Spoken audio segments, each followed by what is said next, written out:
She hadn't spoken in 3 years. Not a word, not a whisper. 12 specialists, $8 million, 3 psychiatric facilities scattered from Boston to Vermont. Nothing worked. Until a 58-year-old mechanic in rural Pennsylvania with oil-stained hands and a half-restored Mustang asked her the one question nobody else had thought to ask. "You want to help me fix this carburetor?" Rain hammered the corrugated metal roof of Brooks Auto Repair like 1,000 impatient fingers, each drop adding to the symphony that Daniel Brooks had grown accustomed to over his 27 years of ownership. Outside, the Pennsylvania countryside disappeared behind sheets of water, turning the October afternoon as dark as dusk. Inside, the garage smelled of motor oil, coffee that had been sitting too long on the hot plate, and the comforting scent of old leather from the tattered workshop manual Danny had inherited from his father. Danny tightened the last bolt on the carburetor of a 1978 Chevy pickup, his weathered hands moving with practiced precision despite the arthritis that had begun to settle into his joints. At 58, his face carried the topography of a life lived outdoors, creases around eyes that had squinted into too many sunrises over Marine Corps training grounds, lines etched by 2 decades of concentration on engines, and a permanently furrowed brow from the kind of focus that kept broken things running. His salt and pepper hair was cropped short, a habit he'd never abandoned after leaving Camp Lejeune. The radio in the corner crackled through Tuesdays Gone by Lynyrd Skynyrd, the sound occasionally distorted by the storm's interference with the ancient antenna.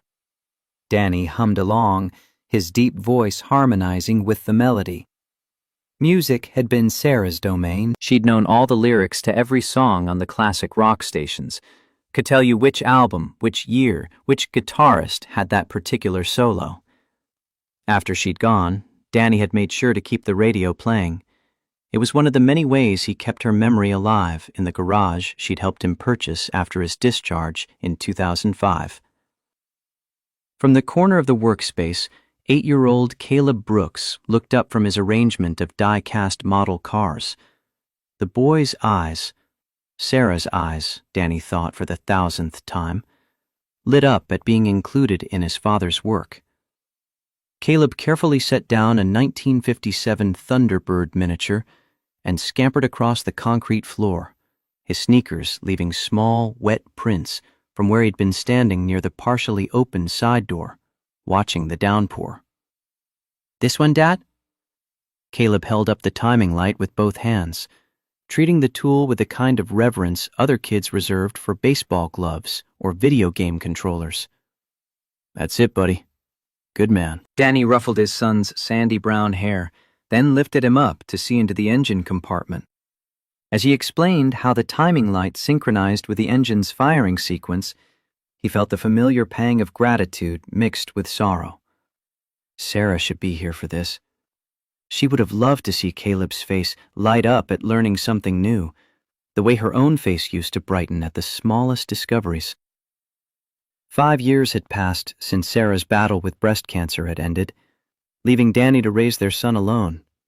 She'd been tough as nails and twice as sharp, the kind of woman who could reset a dislocated shoulder with clinical efficiency and then slip you an extra pudding cup during evening rounds just to see you smile. Their love had been forged in the crucible of shared military service.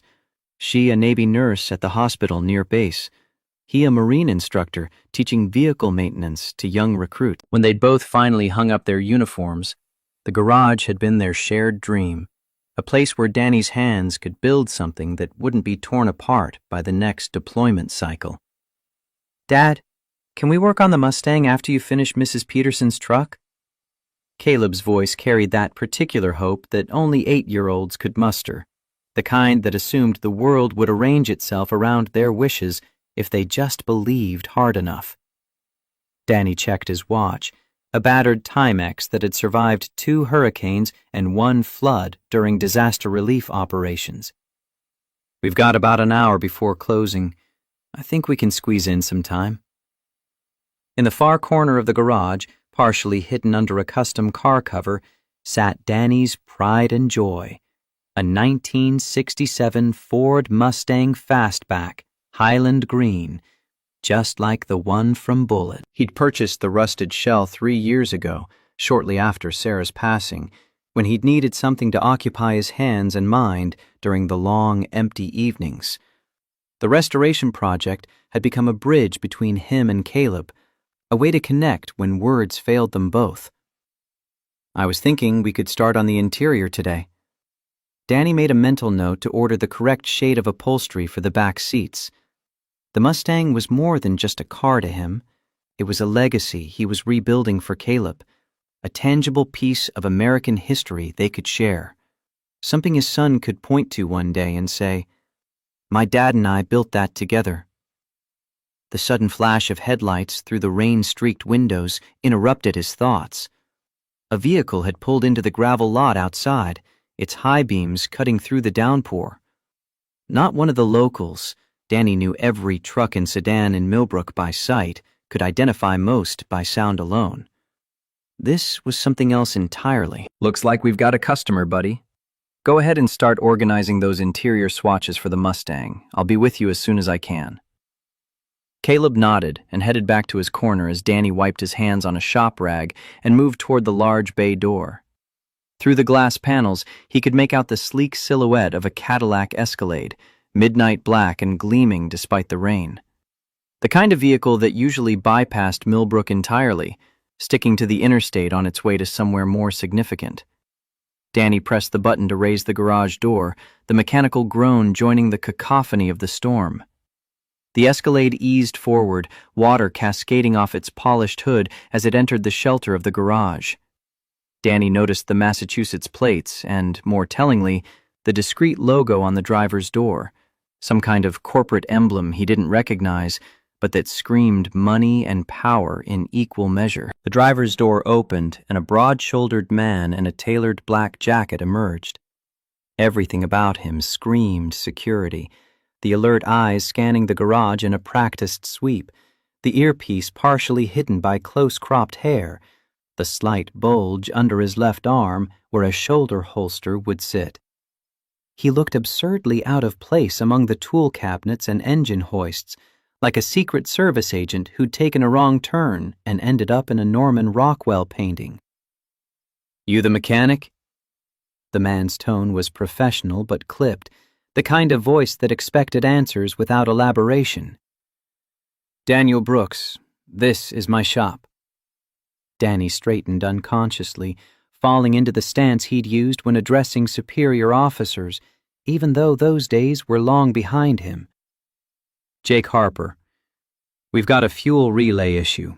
Car started making strange noises about 10 miles back, then the check engine light came on." The man, Jake, glanced back at the Escalade with the kind of concern that suggested this wasn't his personal vehicle, that someone important was waiting inside, someone whose schedule he was responsible for maintaining. "Can you take a look? We're on a tight schedule." "I can look, but parts for these newer models can take a day or two to arrive if needed." Danny was already moving toward the vehicle, reaching for his diagnostic scanner from the rolling toolbox. "We need to be in Pittsburgh by tomorrow morning." Jake's jaw tightened, the first crack in his professional composure. "I'll do what I can. You folks can wait in the office. There's coffee. Might be a bit strong by now, but it's hot." Jake didn't move toward the office. Instead, he opened the rear passenger door of the Escalade, and Danny caught his first glimpse of the girl. She couldn't have been more than 17, with long, dark hair that fell in carefully maintained waves over the shoulders of what Danny recognized as an expensive coat, the kind Sarah used to point out in magazines she'd never buy from. Her face was striking, not conventionally pretty, but compelling, with high cheekbones and a delicate jawline that hinted at good breeding. But it was her eyes that made Danny pause mid-step. They were dark, almost black in the garage's fluorescent lighting, and utterly vacant. Not sad, not angry, empty, like windows into an abandoned house where all the furniture had been removed and the utilities shut off years ago. "Miss Ashford will be delayed briefly." The mechanic needs to examine the vehicle. Jake's tone softened slightly when addressing the girl, like someone handling fragile glass they'd been entrusted to transport safely. The girl, Miss Ashford, didn't respond. She simply stepped out of the car, moving with the mechanical precision of someone going through motions they'd rehearsed, but found no joy in. Danny noticed her hands, long, slender fingers that looked like they should be playing a piano or violin, clutching a small, leather-bound notebook against her chest like a shield. The office is just through that door. Danny pointed to the small room separated from the main garage by a glass partition. It's not much, but it's warm. The girl didn't acknowledge him.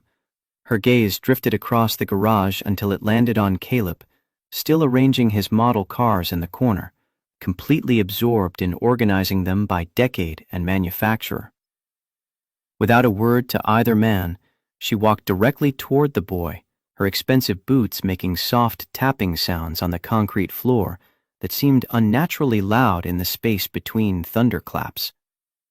Jake made a move to follow, but Danny caught his eye and gave a slight shake of his head. Something told him to let this play out.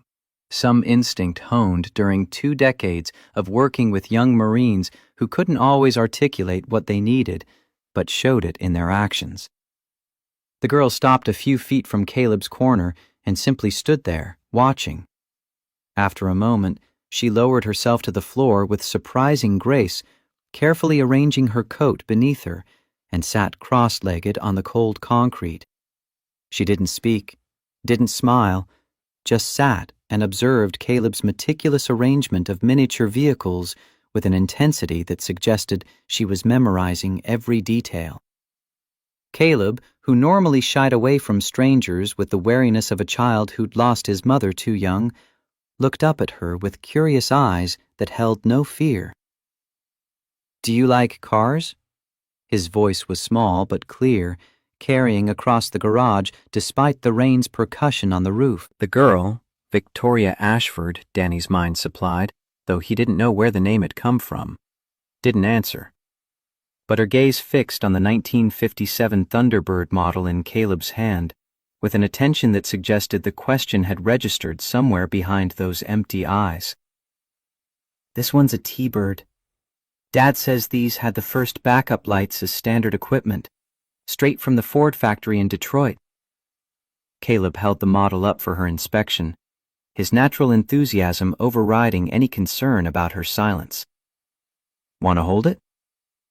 Danny watched, scanner forgotten in his hand, as the girl hesitated. Then, slowly, as if the motion required tremendous effort or courage, she extended her hand. Caleb placed the die-cast car in her palm, and she brought it closer to her face, examining it with an intensity that seemed at odds with her previously vacant expression. "I've got more. I'm making a timeline of American automotive history. Dad helps me learn about each one. We've got 47 so far, from 1950 all the way to 2020. The girl turned the Thunderbird over in her hands, studying the chrome details, the white wall tires, the distinctive porthole windows that had defined the 57 model. Jake cleared his throat from his position near the door, breaking the spell.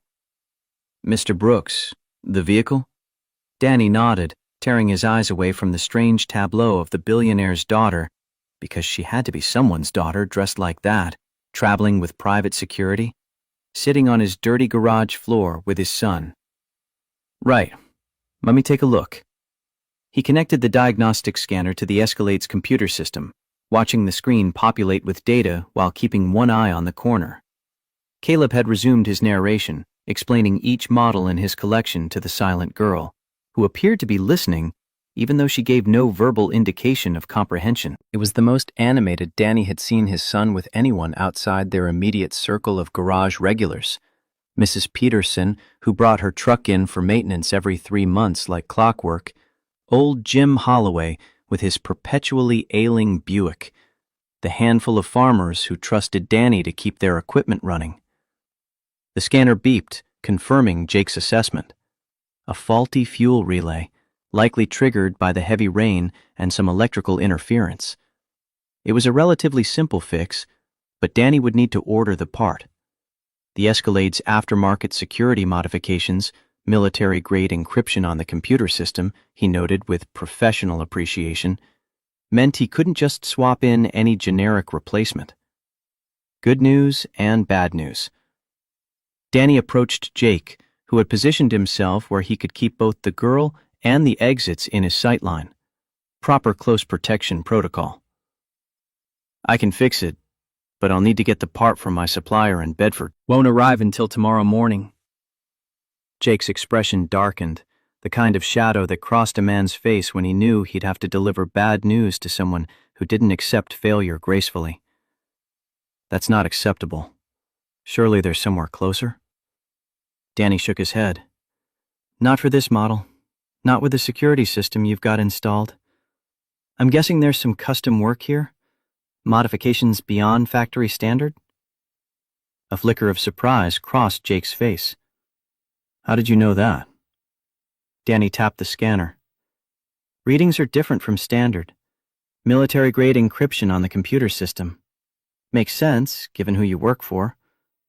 He didn't know who that was, not yet, but the pieces were assembling themselves.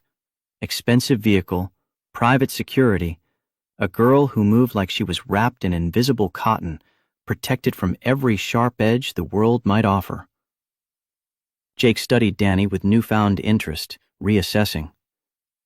You know your stuff. 27 years fixing cars, plus some time keeping Humvees running during disaster relief operations. Hurricane Katrina, California wildfires, couple of flood responses. You learn to work with whatever rolls through the door.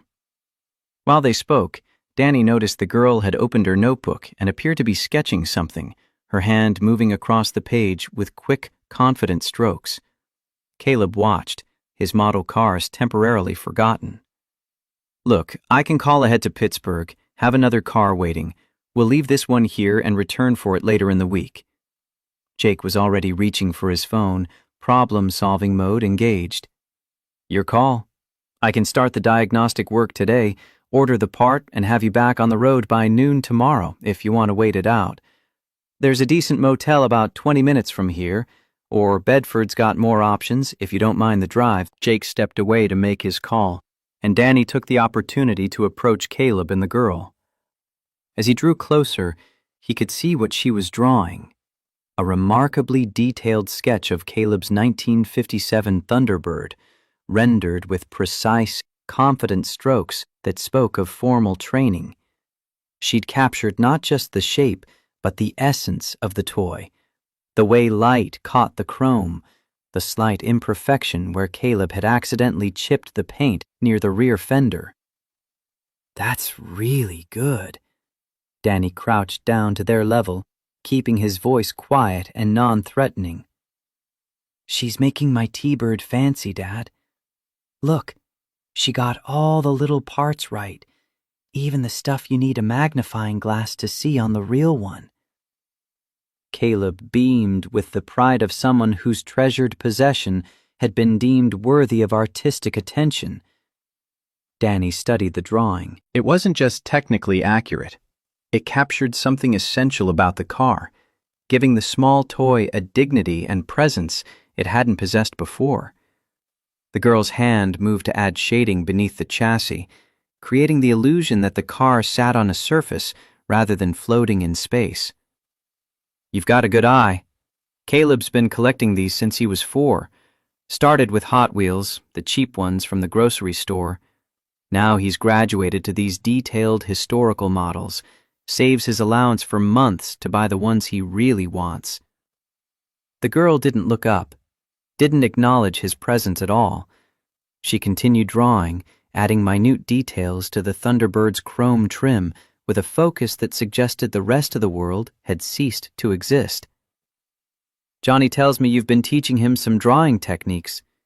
He's always been interested in design, but hasn't had much formal instruction. School art class is basically finger painting and macaroni sculptures. Danny kept his tone conversational, not expecting a response and not receiving one. For just a moment, he thought he saw a flicker of something in the girl's eyes. Not quite interest, But perhaps the absence of that terrible emptiness, like a light switching on in a dark house for just a second before the bulb died again. Jake returned, phone in hand, his expression suggesting the call hadn't gone as smoothly as he'd hoped. "We've got a car meeting us in Bedford, 40 minutes from here. Miss Ashford, we need to go." The girl didn't move immediately. She finished the line she was drawing with the careful precision of someone who couldn't leave work incomplete, then carefully tore the page from her notebook and placed it beside Caleb's collection of cars. Only then did she rise, brushing imaginary dust from her coat with practiced movements that suggested she'd been trained in proper deportment the way other kids were trained to tie their shoes. "Thank you for letting us use your garage, Mr. Brooks." Jake handed Danny a business card with an embossed logo Danny now recognized. Ashford Technologies, one of those cybersecurity firms that protected everything from bank databases to power grid infrastructure. "Send the bill to this address when the repair's complete." Danny pocketed the card. "I'll call when the car's ready. Should be tomorrow afternoon at the latest." As Jake ushered the girl toward the door, where a town car was now waiting despite the downpour, Danny noticed she glanced back once at Caleb's corner. Her expression hadn't changed, but something about the set of her shoulders seemed different, less rigid perhaps, or maybe that was wishful thinking on his part. After they'd gone, Danny walked over to Caleb, who was carefully examining the drawing the girl had left behind. "She didn't say anything, Dad. Not one word. But she drew this." Caleb held up the sketch, his voice carrying a mixture of wonder and confusion. "It's the best drawing of a car I've ever seen, and I've looked at a lot of car drawings in my books." Danny took the paper, studying the precise lines and detailed shading. In the corner, in an elegant script that spoke of years of private education and penmanship classes that probably didn't exist anymore, was a small signature, V.A., Victoria Ashford. Danny murmured the name, and something clicked in his memory. He'd seen it somewhere before, connected to some story that had passed through the local news cycles and then vanished the way tragedy always did when it involved people too wealthy or too private for sustained public scrutiny. "Can we keep it, Dad?" Caleb was already clearing a space on the corkboard where he displayed his favorite Carfax and pictures cut from magazines. "Sure, buddy. It's a gift." Danny handed the drawing back and watched as Caleb pinned it carefully to the board, centering it so it would be the first thing anyone saw when they looked at his corner of the garage. "Now, how about we close up early and work on that Mustang? We can order Mrs. Peterson's parts tomorrow."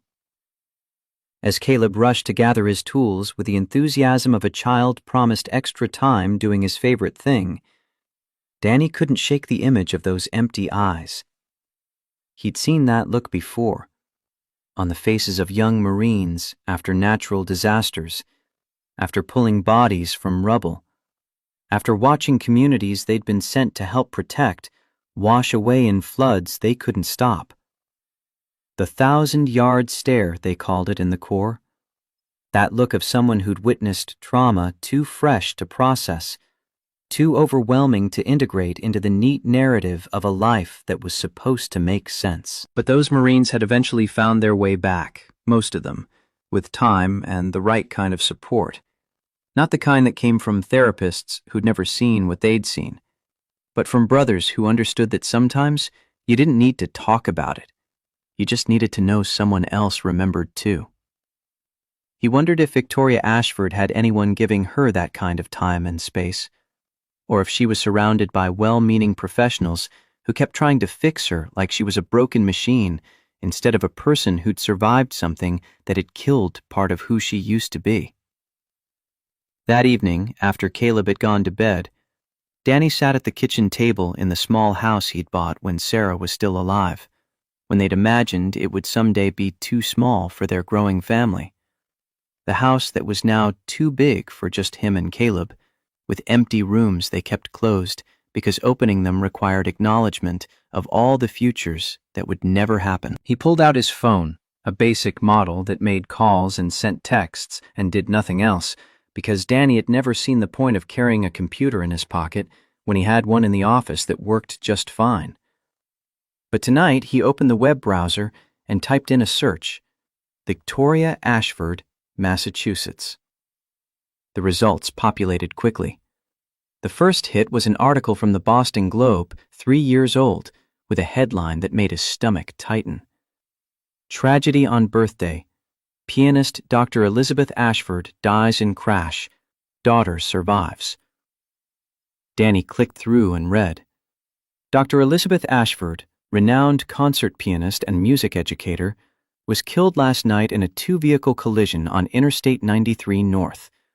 The accident occurred at approximately 9:47 p.m. during heavy rain when a commercial truck crossed the median and struck Ashford's vehicle head-on. Dr. Ashford, 44, was pronounced dead at the scene. Her daughter, Victoria Ashford, 14, was trapped in the vehicle for 72 minutes before emergency responders could extract her. The younger Ashford sustained minor physical injuries and was transported to Massachusetts General Hospital for observation. The driver of the truck, identified as Robert Chen, 56, of Springfield, reportedly fell asleep at the wheel after working a double shift. He faces charges of vehicular manslaughter. The tragedy occurred on Victoria Ashford's 14th birthday, as mother and daughter were returning from a youth symphony performance at New England Conservatory, where Victoria had played violin in a student showcase. Friends described Dr. Ashford as a devoted mother and accomplished musician who balanced a successful performance career with teaching at Boston University. Victoria, a gifted student at the conservatory's youth program, has not returned to school since the accident. Danny set the phone down, his hands suddenly unsteady. 72 minutes. Trapped in a car with her dead mother for 72 minutes while rescuers worked to cut through metal, while rain pounded down, while her 14th birthday became the worst day of her life.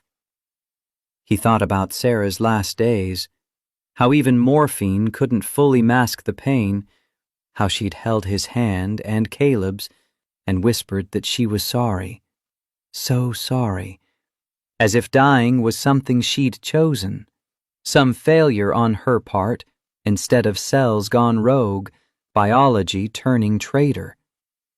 He thought about the month after, when Caleb had stopped speaking, had moved through their house like a ghost haunting his own life.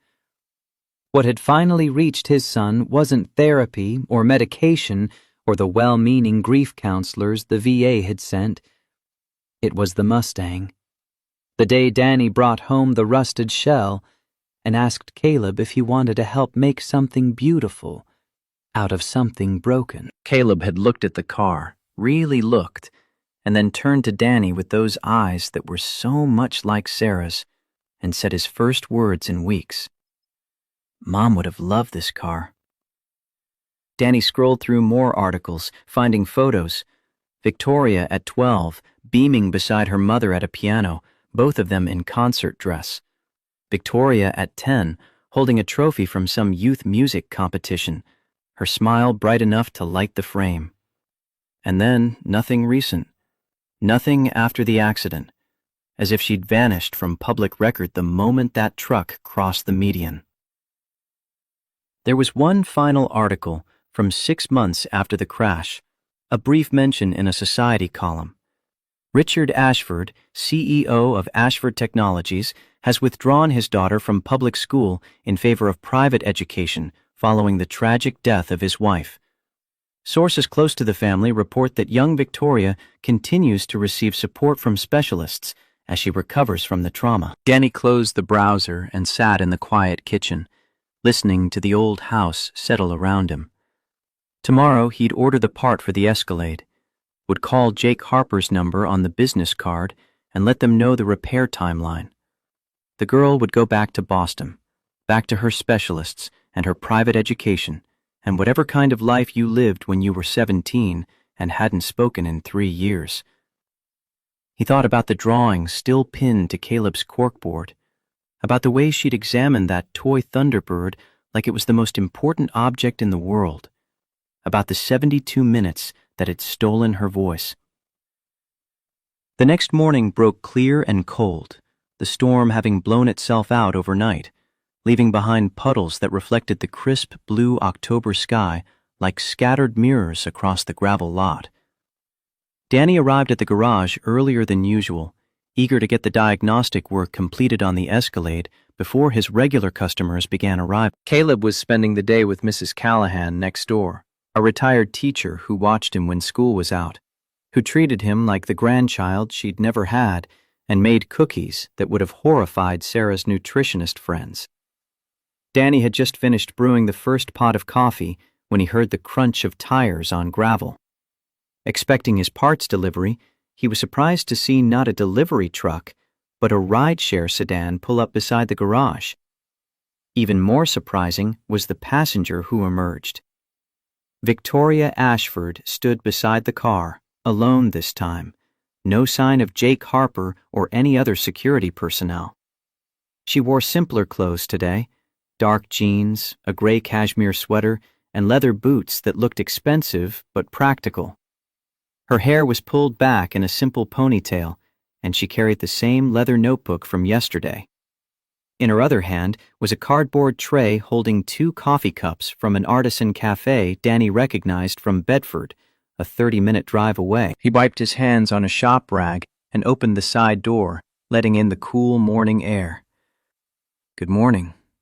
Danny kept his voice casual, as though Billionaire's daughters showed up at his garage every day with coffee from towns that required significant effort to reach. Victoria didn't respond verbally, but she held out the coffee tray, offering one of the cups to Danny. He accepted it with a nod of thanks, noticing the neat handwriting on the cup. Black, no sugar, for the mechanic. "Thank you. This is really thoughtful." He took a sip. It was good coffee, far better than the bargain brand he brewed in the garage's ancient percolator, the kind Sarah used to buy as a weekend treat before the hospital bills had made such luxuries feel irresponsible. "I've ordered the part for your car. Should be here in a couple of hours, maybe sooner if the roads are clear." Victoria nodded slightly, the first direct acknowledgement she'd given that she even heard him, and glanced around the garage. Her dark eyes seemed to search for something specific. "Caleb's not here today. He's with the neighbor. There's a teacher in-service day at school, so no classes. He'll be back this afternoon, though." A flicker of disappointment crossed Victoria's face, so brief Danny almost missed it. Then she walked over to Caleb's corner, where his models remained arranged in their careful timeline, 47 pieces of American automotive history displayed with the pride of a museum curator. She stood looking at them for a long moment, then turned her gaze to the corkboard where her drawing of the Thunderbird was now prominently displayed, pinned at eye level so it was impossible to miss. Danny sipped his coffee, watching her. He'd learned in the Marines that sometimes the best thing to say was nothing at all, that silence could be its own kind of communication, a space where people could exist without the pressure of performance or explanation.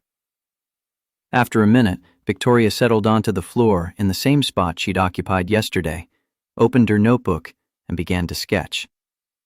Danny took this as his cue to return to work. He pulled the Escalade into the center bay and began the process of accessing the fuel relay, the familiar routine of mechanical work allowing his mind to wander while his hands moved with muscle memory. He wondered what Richard Ashford would think if he could see his daughter now, sitting cross-legged on the dirty floor of a rural Pennsylvania garage, silently drawing in a notebook while a middle-aged mechanic worked on her family's car. The incongruity of it struck him. This girl who should be in some expensive private school or therapy session, who could probably buy his entire garage with her allowance, choosing to spend her morning here, among the smell of motor oil and old coffee. Victoria remained absorbed in her drawing for nearly an hour, her pencil moving with quiet confidence across the page. Danny had progressed to removing the faulty relay when she finally stood and walked over to the workbench nearest his bay. Without speaking, she set her notebook down where he could see it. On the open page was a detailed sketch of his garage, but not just the space, the feeling of it. She'd captured the way the morning light filtered through the high windows, the organized chaos of his tool wall where every wrench and socket had its place, the dignified presence of the half-restored Mustang under its cover. It was the garage as Danny himself saw it, not just a building, but a sanctuary, a place where broken things became whole again. You've got a real talent. You see things other people miss, things that matter but don't shout about mattering. Danny studied the drawing, noting how she'd included small details he hadn't consciously registered. The way Sarah's photograph caught the light, the worn spot on the concrete floor where he always stood when thinking through a difficult repair, the careful arrangement of Caleb's models that suggested love and attention rather than mere collection. Victoria didn't respond, but she remained standing beside him, her eyes on the sketch. I was working on the interior of that Mustang with Caleb yesterday, before your car pulled up. Danny nodded toward the covered vehicle. It's a '67 Fastback, same as the one Steve McQueen drove in Bullet. Been restoring it for about 3 years now. Engine's done, bodywork's finished, just need to complete the interior and detail work. Make it perfect. He wasn't sure why he was telling her this, except that something about her silence invited confidences rather than demanding them. It reminded him of the way the unit chaplain used to sit quietly beside troubled Marines, creating a space where words could come when they were ready. No pressure, no judgment, just presence. My wife Sarah and I always wanted a classic Mustang. Never had the time or money when she was alive. Deployments, medical bills, life getting in the way it does.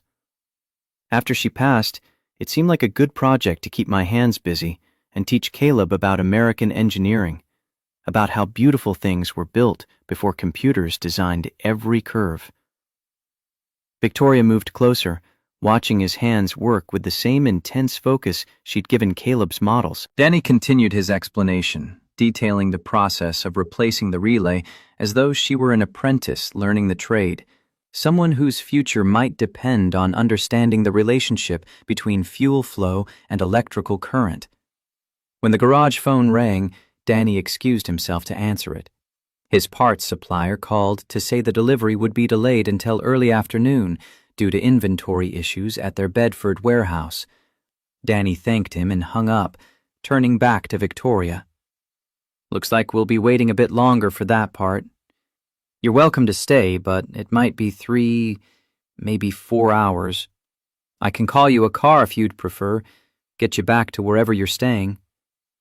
Victoria shook her head, another small but definite response, and returned to Caleb's corner, settling back onto the floor with her notebook. Danny continued working on the preliminary stages of the repair, then moved to Mrs. Peterson's truck, which needed an oil change before she picked it up at noon. The morning progressed in a strange but not uncomfortable silence, broken only by the classic rock station playing softly in the background and the occasional sound of Danny's tools against metal. Around 11, the side door opened and Caleb burst in, his face flushed with excitement from the cold air and whatever game he'd been playing at Mrs. Callahan's house. "Dad, Mrs. Callahan had to go to the dentist for an emergency crown, so she dropped me off early and—" He stopped short when he spotted Victoria, his eyes widening with genuine delight. "You came back! I didn't think I'd see you again." Victoria looked up from her notebook, and Danny saw something remarkable happen.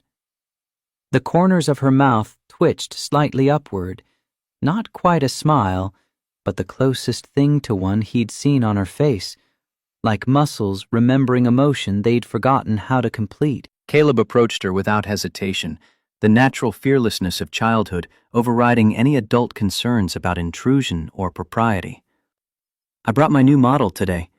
It's a 1963 Corvette Stingray, the one with the split rear window they only made for 1 year because people complained they couldn't see out the back properly. Without waiting for a response, he pulled a small box from his jacket pocket and sat down beside her, carefully opening the package to reveal a die-cast model of the iconic sports car. This was the first year they called it Stingray, and it had this really cool design that made it look like it was moving even when it was sitting still. See? He held the model up, turning it so she could see the distinctive styling from multiple angles. Victoria set aside her notebook and focused on the tiny vehicle as Caleb began explaining its historical significance, his enthusiasm building with each detail about horsepower and aerodynamics and the legendary designer Bill Mitchell who'd fought to keep the split window despite complaints from dealers. Frank smiled at his son's perfect recall of their conversations from the car show last summer, the way Caleb absorbed information about things he loved and could reproduce it with the accuracy of someone much older. As he watched Caleb and Victoria together, he was struck by how naturally his son had adapted to her silence. Caleb didn't seem to mind or even notice that she never responded verbally. He simply continued his enthusiastic explanation of the Corvette's features, occasionally pausing as though giving her time to absorb the information, treating her silence as thoughtfulness rather than absence. I'm going to add it to the timeline right here, between the 62 and the 64, because historically, this was when American sports cars really started to compete with the European ones on style, not just power. Caleb indicated a spot in his carefully organized display, already envisioning how this new addition would complete a particular era of automotive design. Victoria nodded, another small but meaningful response. Then, to Danny's astonishment, she reached for her notebook, wrote something on a blank page, and turned it so Caleb could read it. Caleb's face lit up like Christmas morning. "Dad, she wants to know if she can help organize the timeline. She's asking if it's okay to rearrange some of them to show the design evolution more clearly." Danny set down his wrench and walked over, curious to see what Victoria had written. The elegant handwriting posed a simple question. "May I help arrange them chronologically by design influence rather than just year?" Of course, Caleb's been wanting to create a more sophisticated display. There's some balsa wood on the shelf over there we've been meaning to use for platforms, different heights to show the progression. For the next hour, as Danny continued working on Mrs. Peterson's truck, Caleb and Victoria collaborated on a tiered display for his model car collection. Caleb chattered continuously, explaining each vehicle's significance, the introduction of fuel injection, the shift from chrome to plastic trim, the environmental regulations that killed the muscle car era, while Victoria arranged them with precise attention to historical accuracy and visual flow. She wrote occasional notes in her book and showed them to Caleb, who responded with enthusiastic agreement or friendly debate about whether the '69 Charger should be grouped with the muscle cars or the pony cars, a discussion that would have made Danny laugh if he hadn't been so moved by watching his son connect with someone new. It was the most animated Danny had seen Caleb in months. His son had struggled to connect with children his own age since Sarah's death, finding more comfort in the company of adults who shared his interest in cars and history, who didn't ask him to play games that required pretending everything was fine when nothing felt fine anymore. Watching him with Victoria, Danny realized his son had found a kindred spirit, albeit an unlikely one. A teenage girl who understood that sometimes the most important conversations happened without words, that shared work could be its own language. When the parts delivery finally arrived at 1:30, Danny almost regretted it. He installed the new fuel relay efficiently, tested the Escalade systems, and confirmed the repair was complete. As he closed the hood, he glanced over at the corner where Caleb was showing Victoria how to use a small hand drill to create mounting holes in the display board, their heads bent close together over the work. "Vehicle's ready, good as new."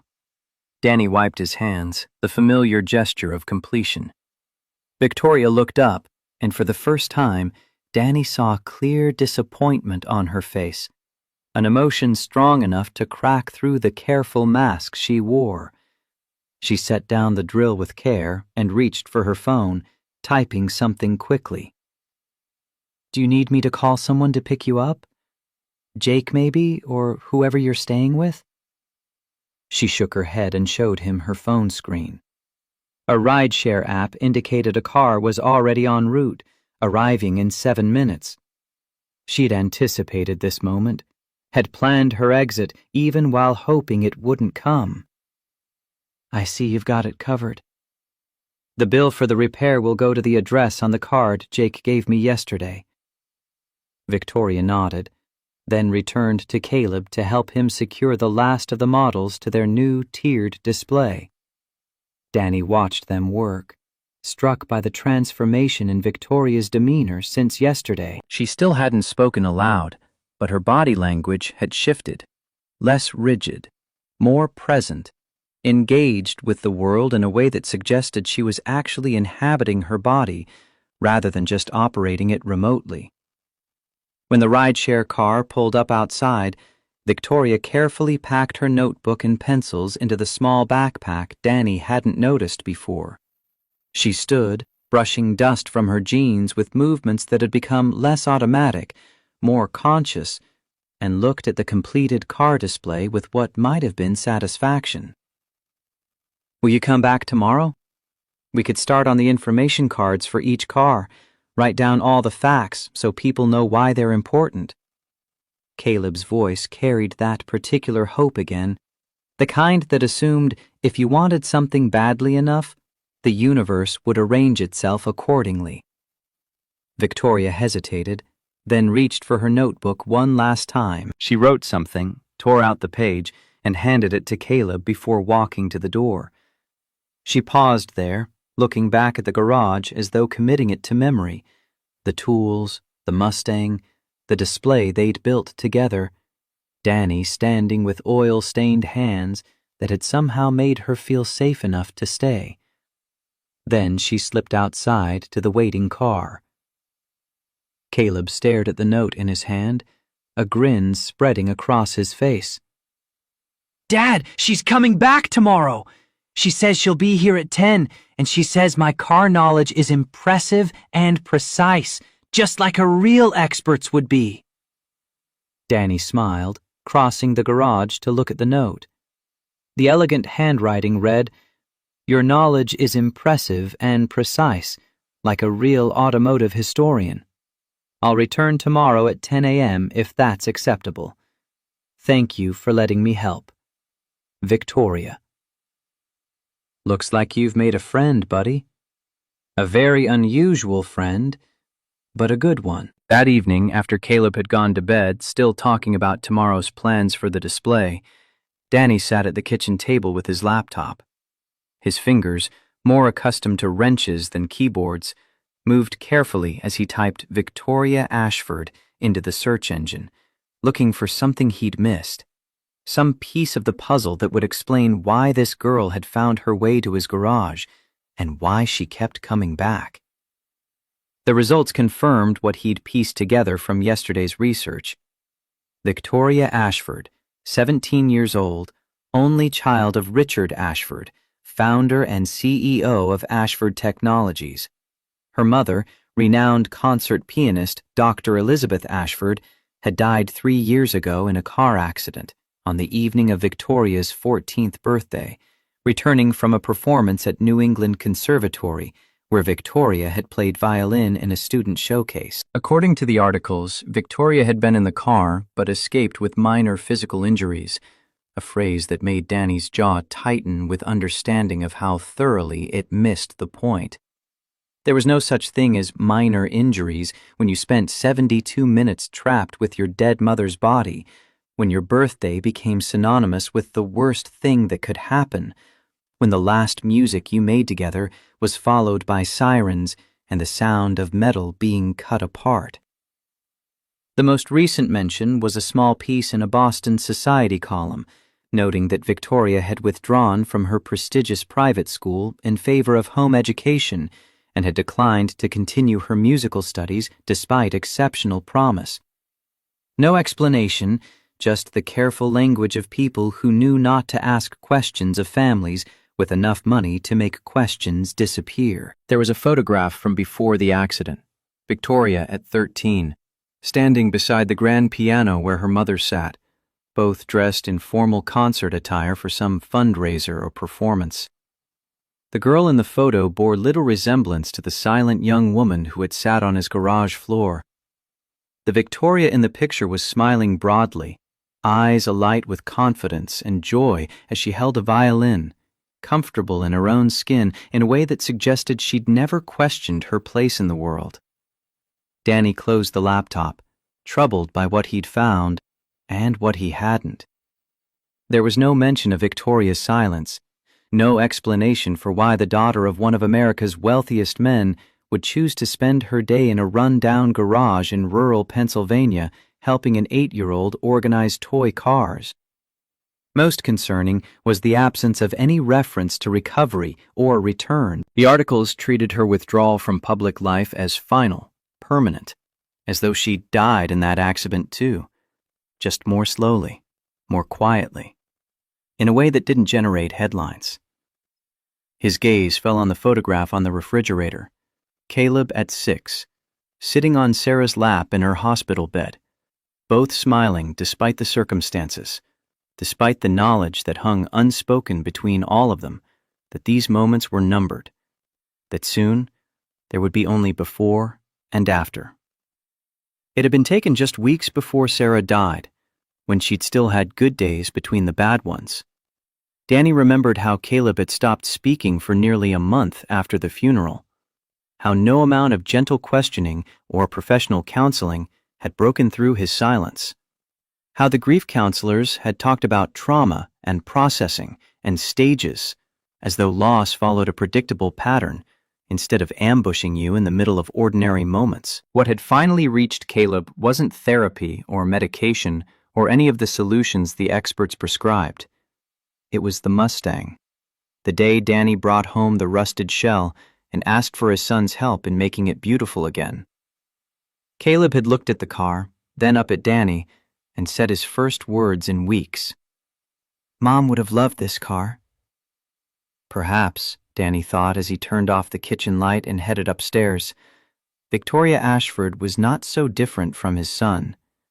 Perhaps she too was waiting for the right restoration project to help her find her voice again, for someone to see her as something other than broken, to give her work that mattered instead of treatment that made her the problem to be solved. Little did he know that tomorrow morning would bring not Victoria's return, but a phone call that would change everything, that would force him to decide how far he was willing to go to protect a girl who wasn't his daughter, who had every advantage money could provide, except the one thing she seemed to need most, someone who saw her silence not as a symptom to cure, but as a language worth learning to understand.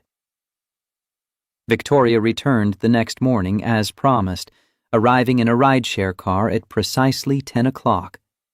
She carried a larger backpack today, and when Caleb eagerly helped her unpack it, Danny saw she'd brought professional-grade art supplies, colored pencils in a wooden case that probably cost more than his monthly electric bill, fine-tipped markers in every shade imaginable, and heavy-weight paper that felt substantial under his fingers. For the next several hours, as Danny worked on a timing belt replacement for Jim Holloway's perpetually ailing Buick, Victoria and Caleb created information cards for each model car in the collection. Caleb provided the facts he'd memorized from books and websites, his voice animated with the joy of sharing knowledge, while Victoria rendered them in artistic typography and illustrations that transformed simple car data into miniature works of art.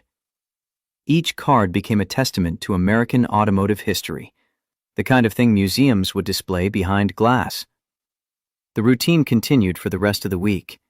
Each morning at 10, Victoria would arrive, sometimes bringing coffee for Danny or a new model car for Caleb's collection, a 1970 Plymouth Barracuda one day, a 1955 Chevrolet Bel Air the next, additions that suggested she'd been researching gaps in the timeline. She never spoke aloud, communicating through notes, nods, and the occasional text message that appeared on Danny's phone with observations about engine specifications or design philosophy. Caleb chatted enough for both of them, sharing car facts, school stories, and his dreams of becoming an automotive engineer like the men who'd designed the original Mustang at Ford's studios in Dearborn. Danny observed the growing friendship with cautious approval.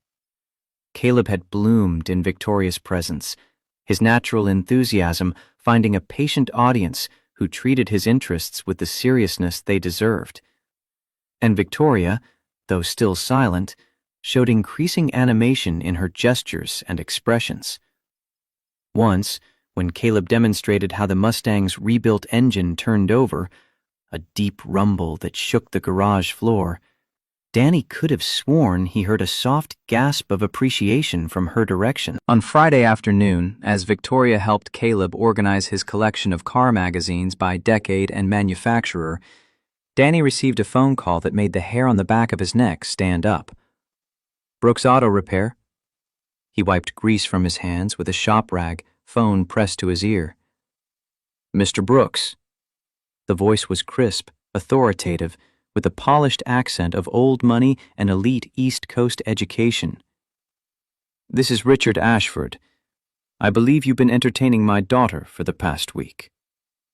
Danny's eyes flickered to Victoria, who was focused on cutting precise rectangles from cardstock for Caleb's magazine clippings, oblivious to the storm gathering on the other end of the line.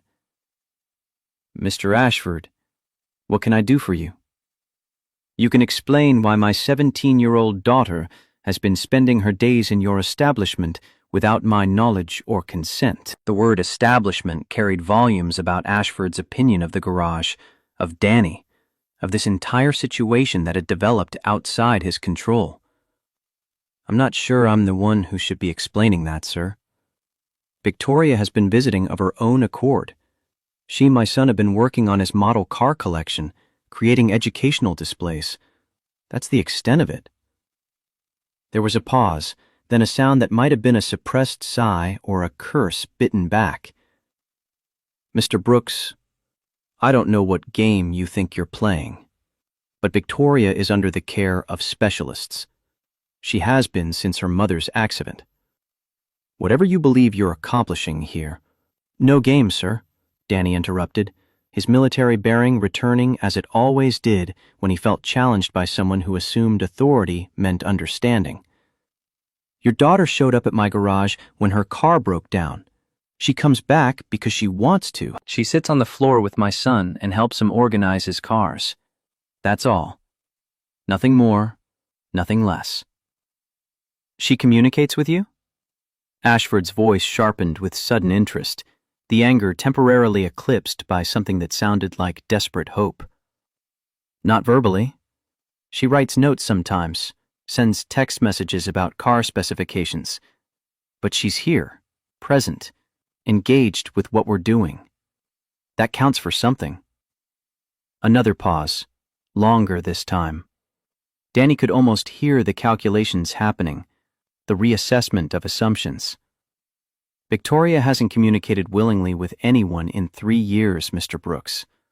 Not with me, not with her therapists, not with the specialists at the 3 private facilities where she's been treated. She exists in silence, has since the night her mother died. Finally, absorbed this information, thinking of the elegant notes Victoria wrote to Caleb, the careful text messages she sometimes showed him when asking about tools, or explaining why she thought the 1969 Camaro belonged in a different category than the Mustang, despite their similar production years. I don't know what to tell you, Mr. Ashford. She seems comfortable here, finds ways to make herself understood. Maybe that's worth something. Maybe it's not. I'm just a mechanic. I'm sending Jake to collect her. Ashford's voice regained its edge, decision made. He'll be there within the hour. This has gone on long enough. Before Danny could respond, the line went dead.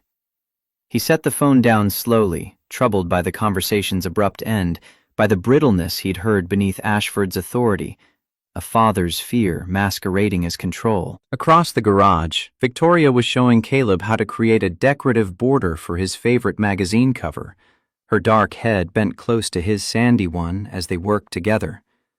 Danny couldn't imagine this quiet, gentle young woman as the uncommunicative patient Richard Ashford had described. Couldn't reconcile the girl who carefully taught an 8-year-old artistic techniques with someone who'd spent 3 years in various treatment facilities without speaking a single word. Yet he'd seen the emptiness in her eyes that first day, recognized the signs of trauma that no amount of wealth or specialists could simply erase. The gap between who she'd been and who she was now must be vast enough to terrify a father who'd already lost a wife, who saw his daughter slipping away into silence and couldn't find the words to call her back. For the next 40 minutes, Danny continued working while watching the clock, debating whether to warn Victoria about her father's call. He decided against it. Whatever was happening between the Ashfords was their business, their family dynamic to navigate. His responsibility was to Caleb and the safe space they'd built in this garage, a place where broken things became whole through patient work and steady hands. At precisely 11 o'clock, the now familiar black Escalade pulled into the lot. Jake Harper emerged, his expression grim, shoulders set with the tension of a man about to do something he didn't fully agree with, but would execute anyway because duty demanded it. "Morning." Danny wiped his hands and walked over to meet him at the side door, keeping his tone casual despite the warning signals firing in his Marine-trained instincts. Jake nodded curtly. "I'm here for Miss Ashford." "I figured as much," her father called. Danny stepped aside to allow entry, but positioned himself where he could intervene if necessary, old protective habits surfacing unbidden. "She's with my son, working on a car display. Model cars, organizational systems, that kind of thing." Jake's eyes found Victoria, and Danny saw genuine surprise cross the bodyguard's face, momentary confusion at the scene before him. This girl, who should be unreachable, untouchable, sitting on a garage floor with art supplies scattered around her like any normal teenager working on a school project. She's working on an art project? Model car display, my son's hobby. She's been helping him with the design and information cards, creating something educational and beautiful at the same time. Jake approached cautiously, as though expecting Victoria to bolt or shatter into pieces if he moved too quickly. "Miss Ashford, your father has asked me to bring you home. He's concerned about where you've been spending your time." Victoria looked up, and Danny saw the change immediately. The light in her eyes dimmed, like someone had turned down a rheostat. Her posture stiffened into the rigid formality he'd seen that first rainy evening, and the almost animation of moments before vanished behind a mask of careful neutrality. She set down her pencil with deliberate precision and began packing her supplies with mechanical efficiency. "Are you leaving? We haven't finished the muscle car section yet, and you were going to show me how to do that shading technique for the chrome details." Caleb watched in confusion, sensing the shift in atmosphere even if he didn't understand its source. Victoria didn't respond. Her movements became increasingly automatic as she closed her backpack, each gesture precise and empty. The kind of behavior Danny recognized from Marines who'd learned to shut down emotionally in order to function through situations that would break them if they allowed themselves to feel. "Caleb, why don't you show Jake the display you and Victoria have been working on? I bet he'd like to see the 1970 Chevelle SS you added yesterday, the one with the twin racing stripes." Danny crouched beside his son, redirecting his attention with gentle firmness. It had a 454 cubic inch V8 engine that made 360 horsepower, which was incredible for that era, even though emissions regulations would kill that kind of power within just a few years. Caleb's enthusiasm returned as he led Jake toward the display, explaining the historical context with the thoroughness of someone who'd memorized every specification. As they moved away, Danny approached Victoria, keeping his voice low enough that only she could hear. "You okay?" She remained still, eyes fixed on her backpack, shoulders rigid with tension that suggested if he touched her, she might shatter. "You're welcome back any time. This garage has been here 27 years. It'll be here tomorrow, too. And the day after that. The door's always open."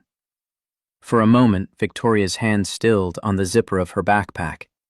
Then, in a movement so quick Danny almost missed it, she tore a page from her notebook and slipped it under the model of the 1967 Mustang Fastback, the same model as the car he was restoring, the one she'd sketched in such loving detail earlier that week.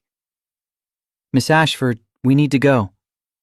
Jake had extricated himself from Caleb's enthusiastic explanation of muscle car engine displacements, his professional demeanor firmly back in place. Victoria stood, backpack clutched to her chest, and walked toward the door without looking back. The emptiness had returned to her eyes, the vacancy that made her look like she was operating her body remotely from somewhere far away, somewhere safe and unreachable.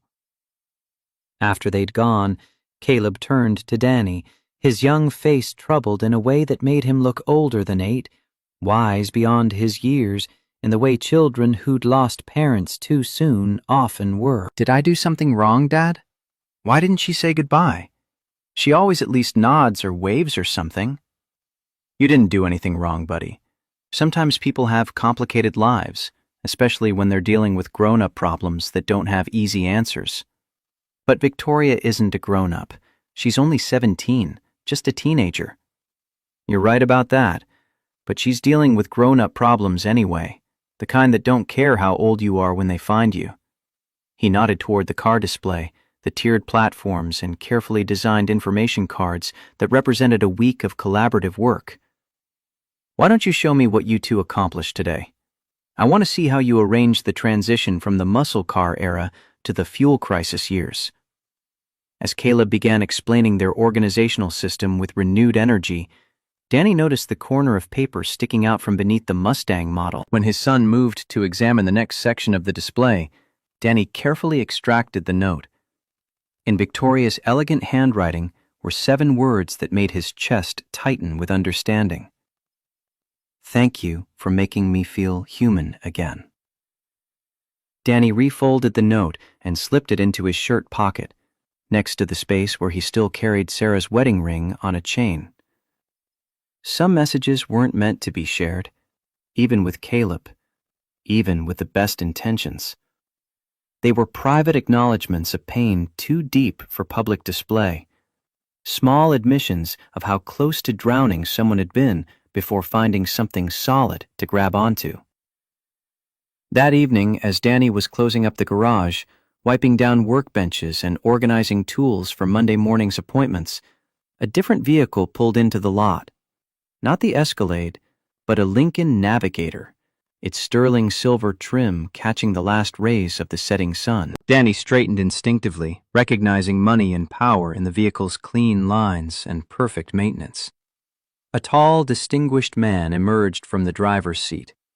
Richard Ashford looked exactly like the photographs Danny had found online, impeccably groomed with silver-streaked dark hair and the confident bearing of someone accustomed to command. His tailored suit probably cost more than Danny's monthly mortgage payment, and his shoes gleamed with the polish of someone who had others to worry about mud and rain and the small indignities of navigating the physical world. Mr. Brooks. Ashford extended his hand, his grip firm and assessing. "I believe we spoke earlier today. I wanted to see this place for myself, understand what has captured my daughter's attention so completely." "Mr. Ashford, didn't expect to see you in person." Danny accepted the handshake, noting the slight calluses that suggested Ashford wasn't entirely removed from hands-on work, that somewhere beneath the executive polish was someone who'd built something with his own effort. I make it a point to personally investigate situations involving Victoria's well-being. She is all I have left, Mr. Brooks. I cannot afford to be careless with her safety or her treatment. The implied criticism wasn't lost on Danny, but he let it pass without comment. She's not here, if that's what you're checking. Jake picked her up around 11 this morning. I'm aware. She's at home with her medical team, being evaluated after a week of unsupervised activity that interrupted her carefully structured therapeutic schedule. Ashford's eyes surveyed the garage with clinical assessment, cataloging every detail as though building a case for or against something he hadn't yet decided. This is the project my daughter has been working on? He moved toward Caleb's car display, examining the information cards with their blend of factual data and artistic embellishment, each one a small masterpiece of design and education. My son's collection. Victoria's been helping him organize and document it, creating something educational out of what was just a bunch of toys scattered on a shelf. Ashford touched one card gently, tracing the outline of Victoria's perfectly rendered 1963 Corvette Stingray, with something that might have been wonder or grief or both. She was drawing again. After 3 years of refusing to hold a pencil for anything except signing medical consent forms, she was creating art. She gets that from her mother, doesn't she? The artistic talent. Victoria's mother was a concert pianist, but she could have been a professional artist if she hadn't been an even more gifted musician. Elizabeth saw the world in colors and shapes the rest of us miss, could find beauty in things other people walked past without noticing. Ashford straightened, turning back to Danny with renewed intensity. Mr. Brooks, I'm sure you can understand my concern. My daughter is a vulnerable young woman with significant psychological trauma. She requires professional care and supervision, monitoring by people trained to recognize warning signs and intervene before situations deteriorate. With all due respect, sir, Victoria seemed pretty stable here. I'm not saying your specialists aren't doing their jobs, but sometimes people need different kinds of spaces to heal, places where they're not constantly being evaluated and analyzed. And you believe an auto repair shop is such a space? Ashford's tone carried skepticism, but not quite dismissal, as though he was genuinely trying to understand rather than simply reject the idea outright. I believe any place where she feels safe enough to draw and communicate and help an 8-year-old with his hobby is worth considering. I was a Marine, Mr. Ashford. Saw my share of people dealing with trauma during disaster relief operations. Hurricane Katrina, California wildfires, floods that washed away entire communities. Some of the best healing I witnessed didn't happen in VA offices with therapists who'd never seen what we'd seen. It happened in places like this, working with our hands, focusing on something we could control when everything else felt chaotic. Something shifted in Ashford's expression, a brief crack in the corporate facade revealing a glimpse of a father's pain underneath. Victoria hasn't laughed in 3 years, Mr. Brooks. Not once since the night her mother died. The specialists say she's experiencing persistent traumatic mutism, complicated by severe depression and survivor's guilt. She believes she's responsible for Elizabeth's death, carries that weight every single day. Danny thought of Victoria's intense focus as she helped Caleb drill mounting holes in the display board. The almost smile when his son explained why the 1969 Charger was his favorite muscle car. Not laughter, perhaps, but not emptiness either. Not the hollow absence he'd seen in her eyes that first rainy evening. Caleb didn't speak for a month after his mother died. No amount of counseling helped. No therapy sessions or well-meaning advice from people who meant well, but didn't understand that grief doesn't follow schedules or treatment plans. Danny gestured toward the partially restored Mustang, its Highland green paint gleaming under the garage lights. What finally got him talking was this car. Just asked him one day if he wanted to help me make something beautiful out of something broken. He looked at it for a long time, then said his first words in weeks.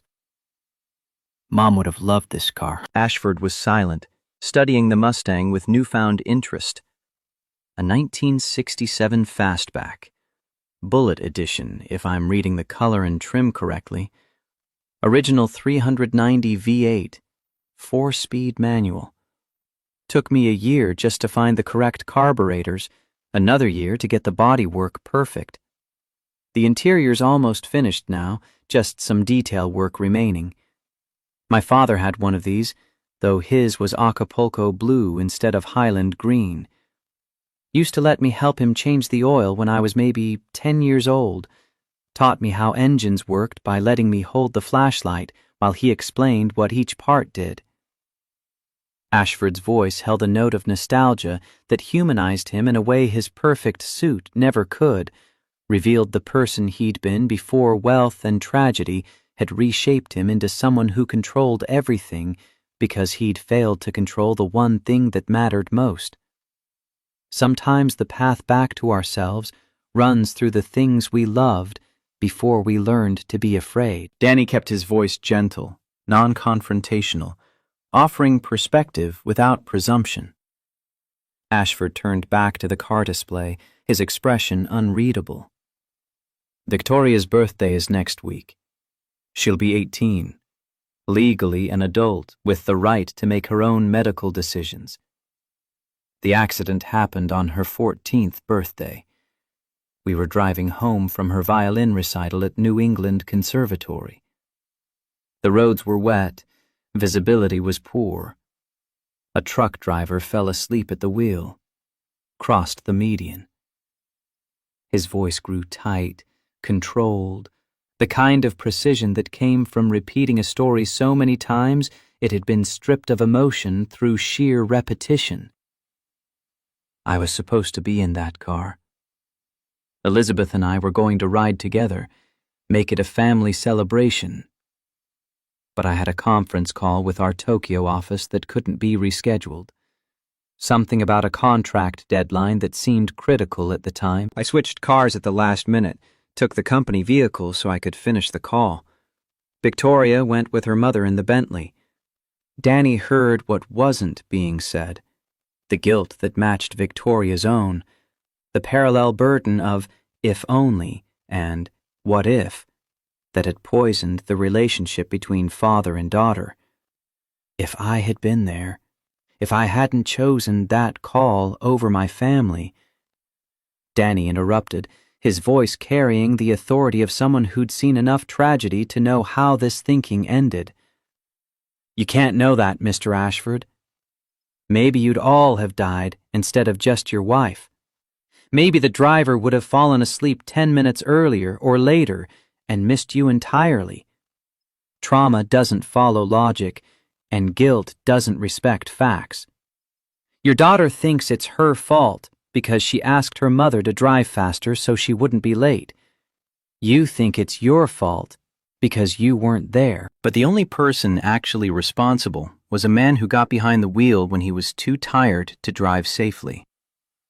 Ashford's jaw worked as he visibly struggled with emotions he'd probably been suppressing for 3 years, maintaining control because someone had to, because Victoria needed a strong father, even if what she really needed was a human one. Victoria will not be returning to your garage, Mr. Brooks. While I appreciate the interest you've taken in her welfare, she requires professional treatment, not amateur mechanics and model cars. Her new therapist has recommended a residential program in Vermont, smaller and more personalized than the previous facilities. We begin next month.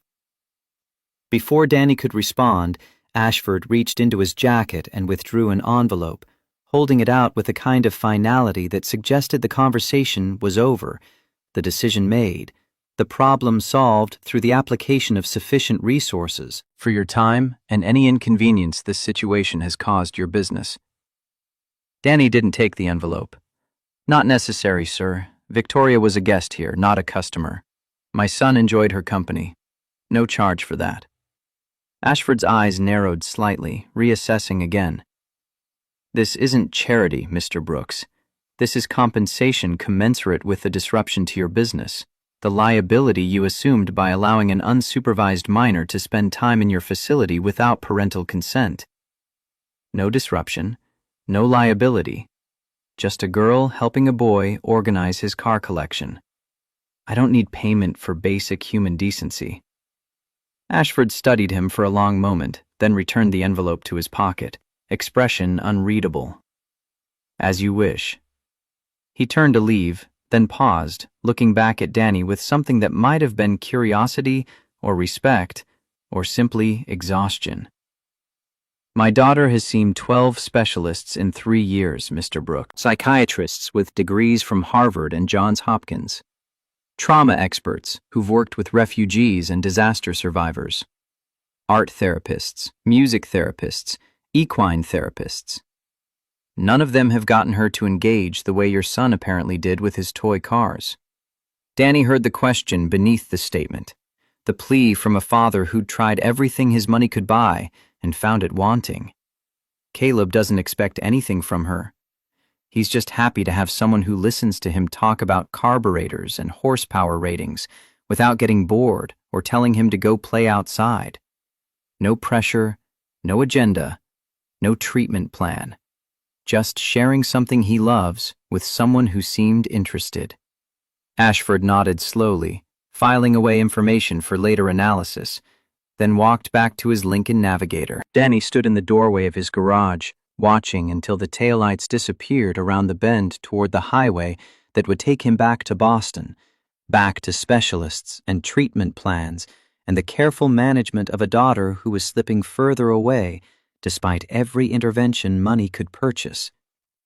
Inside, he walked over to Caleb's display and straightened one of the information cards that had been knocked slightly askew. Victoria's drawing of a classic engine adorned the corner, bringing life to specifications that would have been dry facts without her artistic vision. He thought of the note in his pocket, 7 words that spoke volumes about the silence in which she'd been living. The question was whether Richard Ashford had any idea what his daughter had found in this run-down garage in rural Pennsylvania. Not a cure, perhaps, but a moment of humanity in what had clearly been 3 years of carefully managed isolation. A space where she could be Victoria instead of a patient, a problem, a broken thing that needed fixing.